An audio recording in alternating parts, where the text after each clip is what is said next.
E aí, noveleiros? Prontos para mais um resumão daquele jeito? Com muita fofoca e zero enrolação?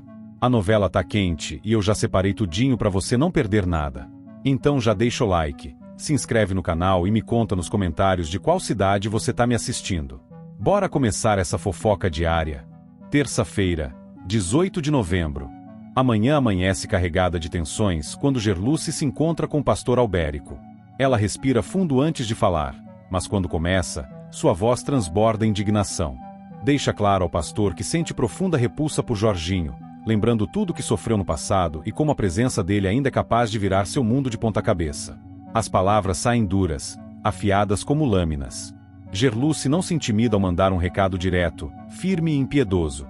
Se Jorginho ousar se aproximar de Joelle, ela não responde por si. Albérico escuta em silêncio, preocupado, consciente de que a volta de Jorginho pode desencadear conflitos que ele não terá forças para conter. Enquanto isso, Joelle, ainda estremecida pelos acontecimentos recentes, decide desabafar com Kellen. Os olhos marejados da jovem denunciam o peso que carrega. Ela admite que errou ao tentar ajudar Raul, que deixou o medo e a pressão falarem mais alto que sua razão. Kellen ouve com o carinho de sempre, mas também com a firmeza necessária para ajudar Joelle a enxergar que, apesar dos tropeços, ainda é possível ajustar o caminho. A pergunta silenciosa que fica no ar é quanto esse erro custará, e a quem? De outro lado, Josefa segue atormentada pela morte de Rogério. A lembrança do filho, sempre presente, toma forma em sua mente como uma sombra viva. Ela insiste em questionar Arminda, como se esperasse que a filha confessasse algo, qualquer coisa que explicasse suas suspeitas. Arminda tenta se conter, mas perde a paciência. As cobranças da mãe, aliadas ao peso do próprio segredo, a deixam tensa e mais agressiva. Josefa, porém, não recua. A inquietação dentro dela apenas cresce. Gerluce, por sua vez, percebe algo positivo no meio do caos. Observa atentamente Lígia e nota que os remédios comprados por Viviane começam a fazer efeito. A melhora é sutil, mas real. Pequenos sinais, o olhar mais desperto, a respiração menos cansada, a postura mais firme. Gerluce sente um alívio tão intenso que quase se confunde com esperança.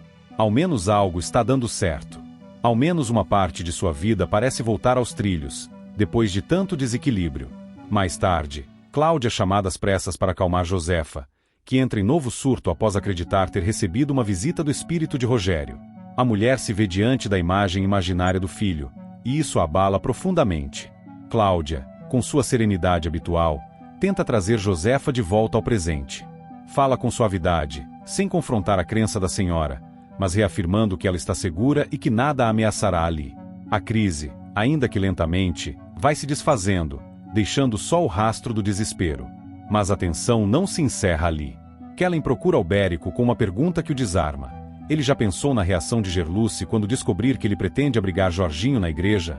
O pastor trava. Ele sabe que essa decisão carrega consequências graves, e que Gerluce não terá tolerância alguma quando se tratar da segurança de Joelle. Kellen observa, esperando uma resposta. Mas Albérico apenas suspira, consciente de que a escolha que fez coloca a paz de várias pessoas por um fio. Enquanto isso, Gerluce age com determinação. Decide convocar Misael, Júnior e Joaquim para um encontro urgente na farmácia. Os três chegam sem saber exatamente do que se trata, mas a expressão séria de Gerluce revela que o assunto é grave. Ela os direciona até o balcão, fecha as portas e começa a explicar, calma, mas firme. Há algo errado ali, e ela precisa que todos entendam antes que seja tarde demais. A farmácia, com suas prateleiras alinhadas e o cheiro característico de medicamentos, parece ocultar segredos por trás da organização impecável. Gerluce se posiciona diante dos três homens, revelando o motivo do chamado. Há indícios fortes de que alguns remédios, principalmente os que Arminda costuma entregar a Josefa, não estão fazendo efeito algum, e agora ela tem certeza disso. A melhora de Lígia, ao usar o medicamento que Viviane comprou, escancara a diferença. E Gerluce sente que não pode mais ignorar a suspeita que há dias a ronda. Misael, sempre intenso, franze a testa. Ele já vinha desconfiando de irregularidades envolvendo a fundação, e a fala de Gerluce apenas confirma a gravidade da situação. Joaquim observa em silêncio, ponderando cada detalhe. Júnior, apesar de mais retraído, presta atenção absoluta, tentando entender onde tudo isso vai dar.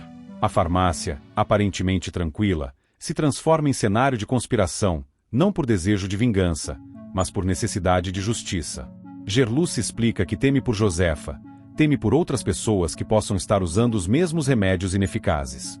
E teme, principalmente, que esse esquema esteja ligado a alguém muito mais poderoso do que todos ali poderiam enfrentar sozinhos. O nome que paira sobre o ambiente é o mesmo que tem sido sussurrado pela comunidade, mas ninguém ousa mencioná-lo, não naquele momento. Os 3 homens reagem cada um à sua maneira. Misael aperta os punhos, pronto para agir sem medir consequências. Júnior pensa no que isso pode significar para sua própria família. Joaquim, mais estratégico, questiona Gerluce sobre provas, sobre como podem agir sem expor ninguém antes da hora. A conversa cresce em tensão, mas também em propósito.